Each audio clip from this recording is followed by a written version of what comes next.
iniciar, quiero presentarles a Juan Zuluaga Orrego, quien nos hablará del impacto del cambio climático en el sistema agroalimentario.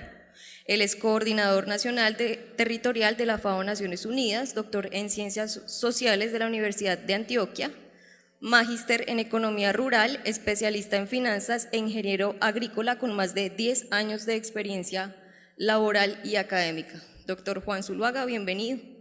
Bueno, muchas gracias por invitarnos a este gran ejercicio cooperativo. Nosotros, la Organización de Naciones Unidas para la Alimentación y la Agricultura, trabajamos fuertemente con temas ambientales, porque si hay algo que realmente determina la alimentación en el mundo, es el tema ambiental.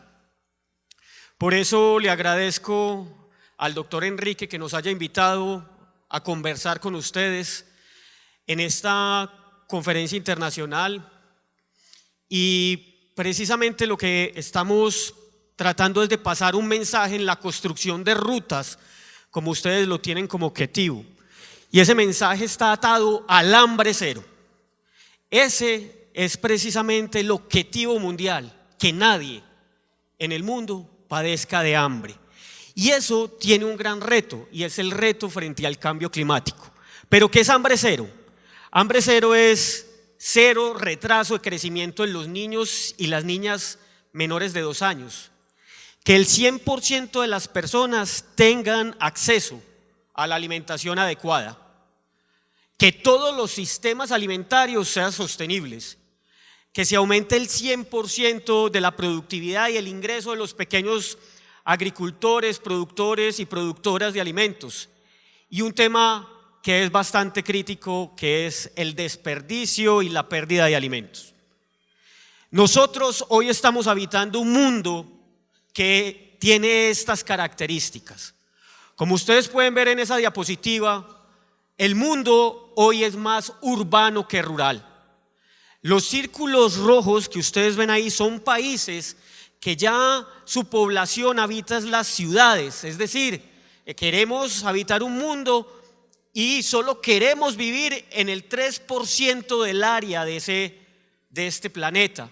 Es como si tuviéramos una casa de 100 metros cuadrados y todos quisiéramos vivir en el baño. Esta tendencia pues viene pasando desde 1970, y para el 2030, que es donde tenemos trazada la ruta de los Objetivos de Desarrollo Sostenible, pues la población urbana será del 60%. Para el 2050 nosotros seremos 9.700 millones de habitantes, y las 2/3 partes de esas personas vivirán en las ciudades. Para eso entonces el reto más grande que tenemos es que nos tenemos que alimentar con muchos menos recursos, y tendremos que aumentar el 50% de la producción de alimentos. Y producir más con menos implica precisamente pensarnos el cambio climático, porque ahí es donde hay cambios fundamentales. Este es un mapa de Antioquia. La organización construyó el Plan Integral de Cambio Climático para el departamento de Antioquia, y encontramos en los análisis que en 2040 la temperatura podrá aumentar 0.8 grados centígrados. ¿Eso qué quiere decir? Que zonas muy cafeteras, que están más o menos en los 1.400, 1.500 metros sobre el nivel del mar, ya no podrán sembrar más café, y tendrán que transitar a otros cultivos como cítricos.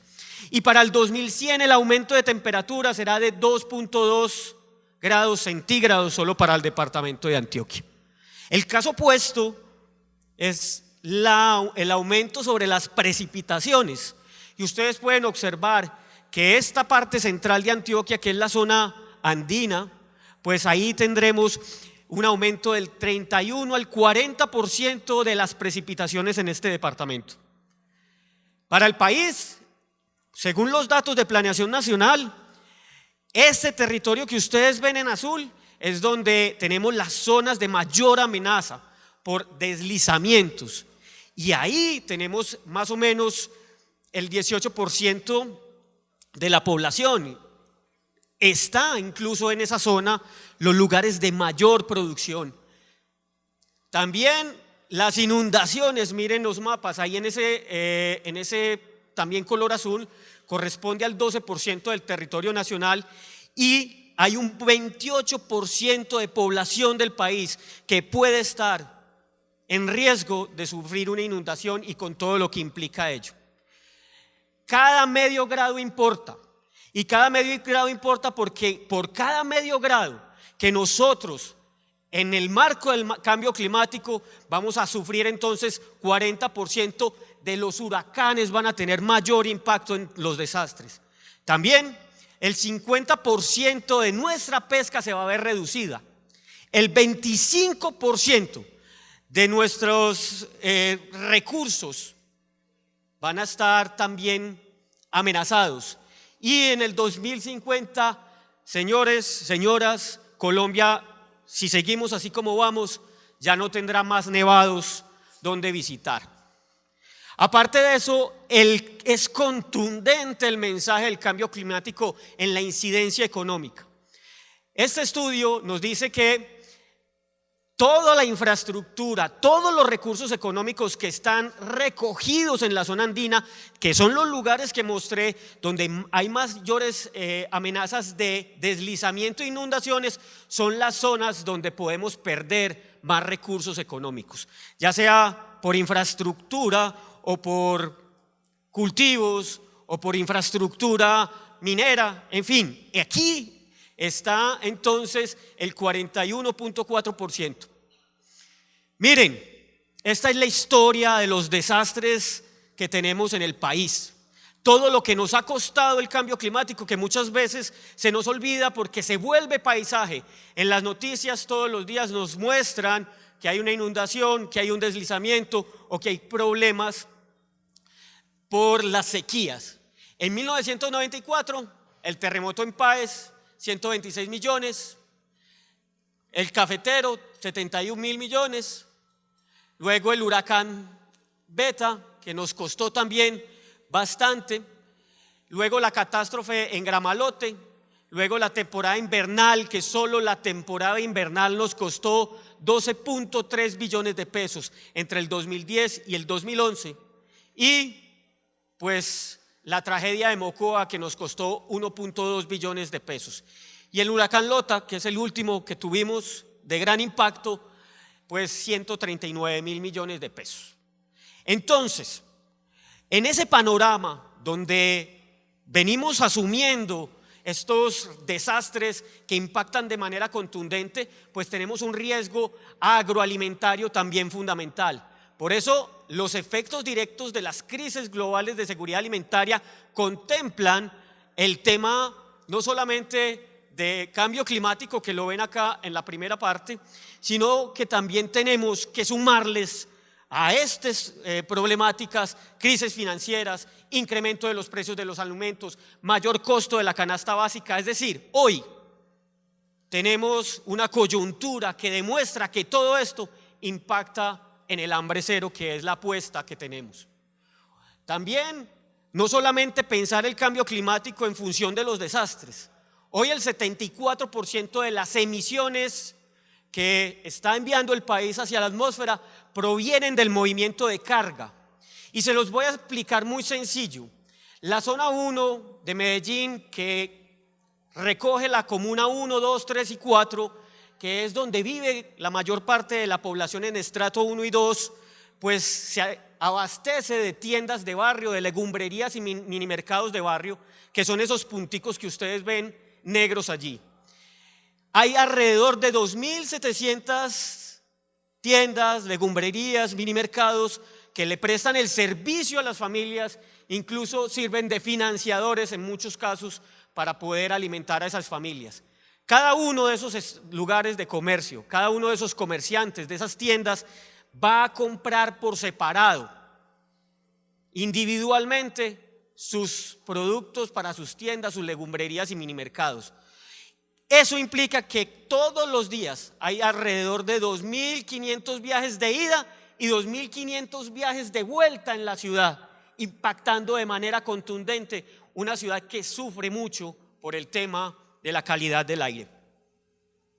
Por eso el cambio climático trae retos, y uno de los retos es construir sistemas agroalimentarios sostenibles y resilientes. Y uno de los factores fundamentales para que eso pase es el cooperativismo. Tenemos que cooperar para que esto pase. No existe en este momento otro camino. Por eso la inclusión social y la equidad, la gestión de los recursos naturales debe ser un pilar fundamental para la consolidación de sistemas agroalimentarios que sean justos con los precios y que permitan que todo el mundo se alimente.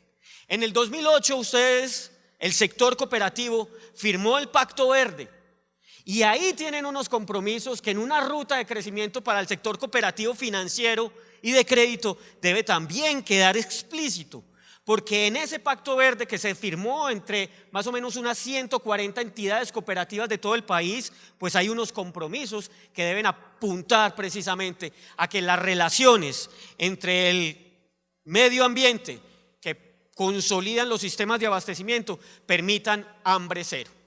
FAO propone varias cosas. Esta es una de las rutas para poder ir generando resiliencia, que en el periódico que me agradó mucho leer, que tienen todos ustedes en la mesa, señalan que el sector cooperativo y especialmente el financiero tiene una condición, y es la resiliencia. Y esa resiliencia pues también la tenemos que utilizar para reducir el riesgo y adaptarnos a las condiciones que nos entrega el cambio climático. Es importante tener bancos de semillas, bancos de alimentos, tener una diversidad en la dieta. Cada uno de nosotros somos responsables también como consumidores de que el cambio climático se revierta para las condiciones del mundo. Tenemos que convertir nuestra visión de consumo en una visión mucho más eficiente, que esté sustentada en la economía solidaria y también en la economía circular.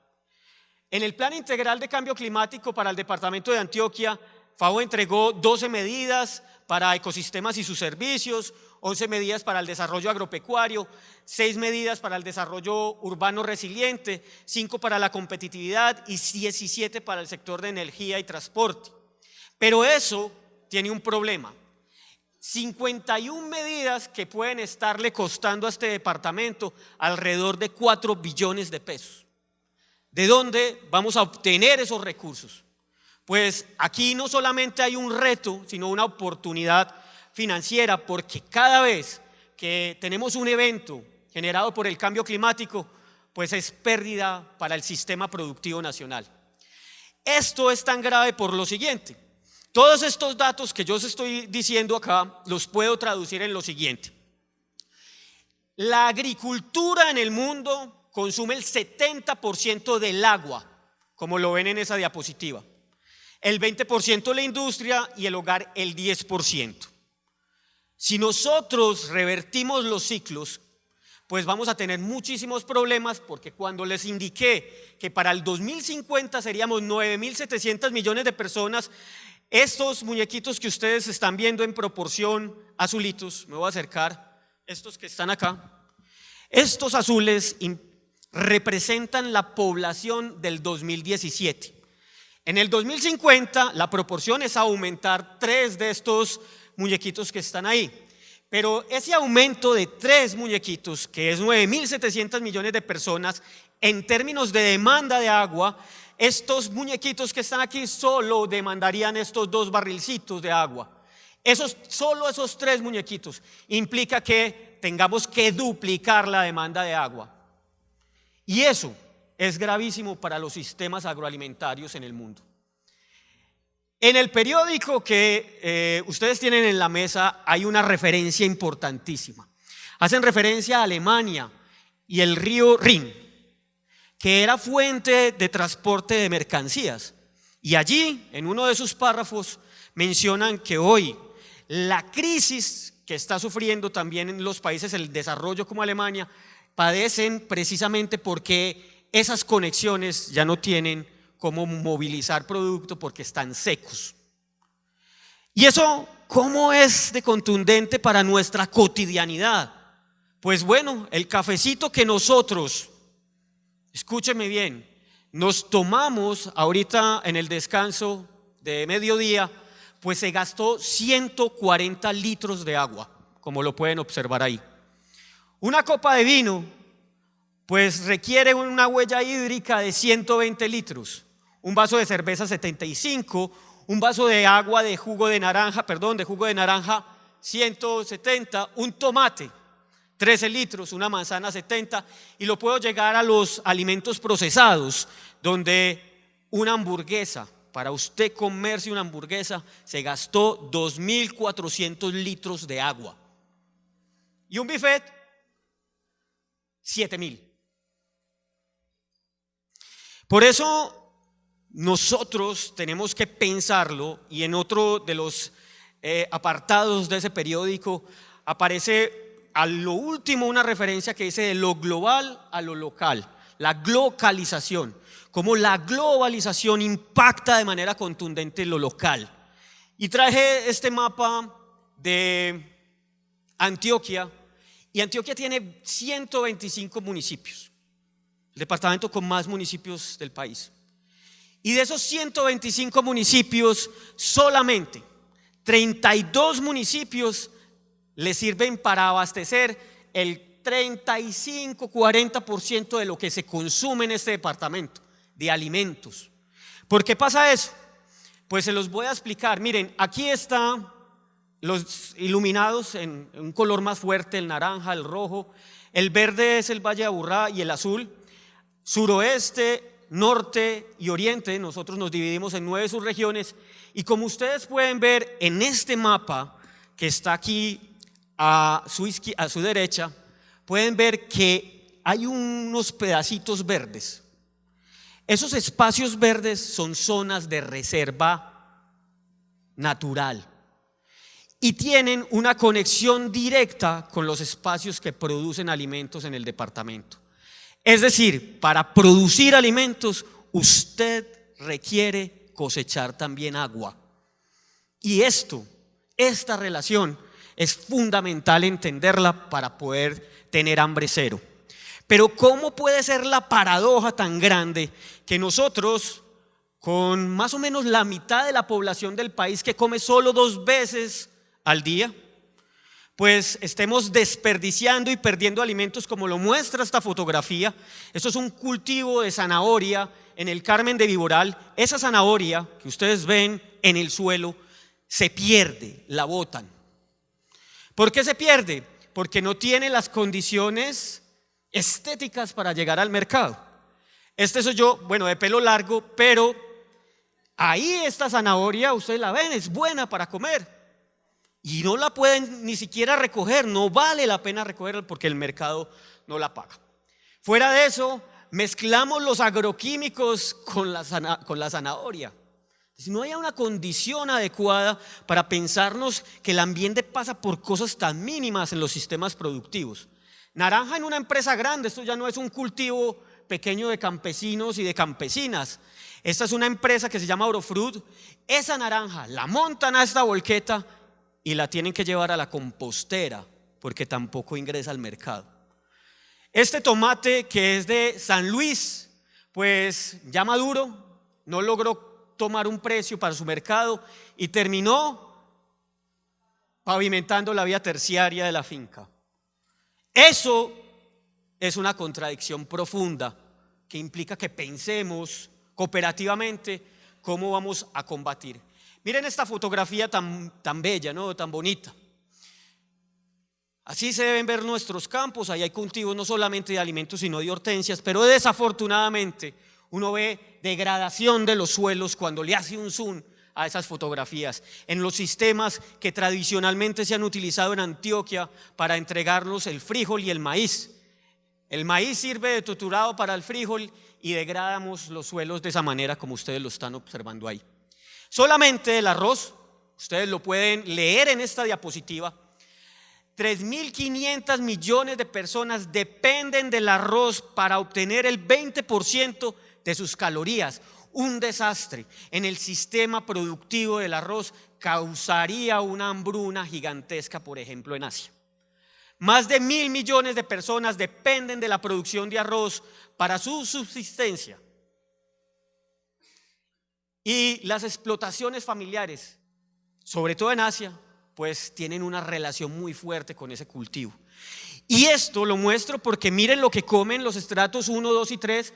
Nosotros tenemos que impulsar algo que se llama perfiles alimentarios. Los perfiles alimentarios permiten entender cómo nos estamos alimentando. Desafortunadamente, hoy el perfil alimentario que tiene el país no es muy claro frente a los datos, pero Antioquia sí sacó uno. Y miren los estratos 1, 2 y 3 que comen: arroz, panela y huevos. Mientras se va aumentando el nivel en el estrato, que eso tampoco quiere decir que sean de mejores condiciones económicas, pero si se aumenta el estrato, pues vienen apareciendo en mayor gramaje, esos son gramos diarios, lo que aparece acá en este eje, pues leche líquida, carne de cerdo, carne de pollo y bueno, las proteínas como tal. Esta desigualdad tan profunda también se ve agravada por el tema de los precios. 2022, desde que FAO está midiendo los datos de precios, pues encontramos que mayo, abril y mayo fueron los meses donde los productos, los bienes alimentarios estuvieron más caros en la historia desde que estamos midiendo esto más o menos a principios de 1990. Ustedes lo pueden ver en esa gráfica. Es decir, cambio climático, pérdidas y desperdicios de alimentos, incidencia en los precios que no solamente son por los problemas logísticos o la guerra, sino tienen todo que ver en la relación que les demostraba en la diapositiva. Por eso la pregunta es, bueno, ¿y qué hacer? Pues pensarnos el territorio y la ciudadanía como conectores de lo social, lo económico y lo ambiental para poder hacer de un mundo que sea vivible, equitativo y viable. Y la pregunta entonces que nos debemos todos hacer en una ruta de crecimiento como lo que están proponiéndose ustedes como objetivo en este encuentro es ¿cuál es el modelo de desarrollo que nosotros necesitamos? Y un modelo de desarrollo que permita, miren esta diapositiva, reducir la brecha entre lo urbano y lo rural.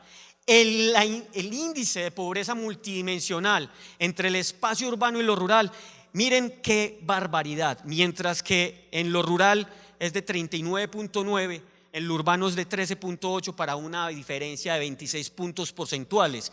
Y la pobreza por ingresos, ¿sí? Entre lo urbano y lo rural, miren qué tristeza también, pues el rural está en 36.1% y en lo urbano 24.4%, para una brecha de 11 puntos porcentuales, un poco más, casi 12 puntos porcentuales. Esto antes de la pandemia. Por esta fotografía, por la agricultura familiar campesina y comunitaria, porque de ellos dependemos en algunos rubros hasta en un 80-85% para poder comer cebolla, tomate. Casi todas las legumbres que nosotros consumimos en una ensalada pues vienen de la agricultura familiar campesina y comunitaria. Por ellos es que la Organización de las Naciones Unidas llama la atención para que nos pensemos el cambio climático como una responsabilidad en la cotidianidad de cada una de las existencias de cada ser humano que habita este planeta. Muchas gracias.